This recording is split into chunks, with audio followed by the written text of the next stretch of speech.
ముందు అర్జెంటుగా సస్పెండ్ చేయమన్నారు. ఆ నెగ్లిజెన్స్ ఏంటి అని తెలుసుకోవడానికి దానికి ఒక రిపోర్ట్ అనాలిసిస్ పెట్టమంటే, ఆ నెగ్లిజెన్స్ ఏంటంటే ఆ జరిగిన ఇన్సిడెంట్ని వాళ్ళ స్కిన్ కాపాడుకోవడానికి అనే ఉద్దేశంతో అక్కడ వి శాంతి అనే ఒక ప్రిన్సిపల్ దాని ఇన్ఫర్మేషన్ ఎక్స్పోజ్ చేయకుండా అక్కడ ఉన్న పిహెచ్సిలోని నార్మల్గా ఆమె వైద్యం చేయించి పంపించేద్దామని ఆలోచించారు.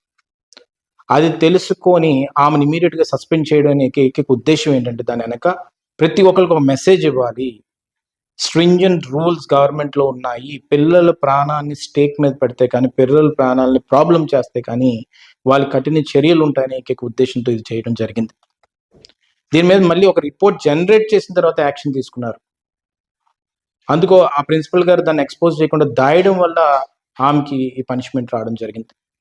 అయితే ఇప్పుడు ఈరోజు చూసుకుంటే ఆయన ఏ లెవెల్ ఆఫ్ అనాలిసిస్కి వెళ్ళారంటే వాటర్ అనాలిసిస్ రిపోర్ట్ అని ఒక రిపోర్ట్ తీసుకొచ్చారు.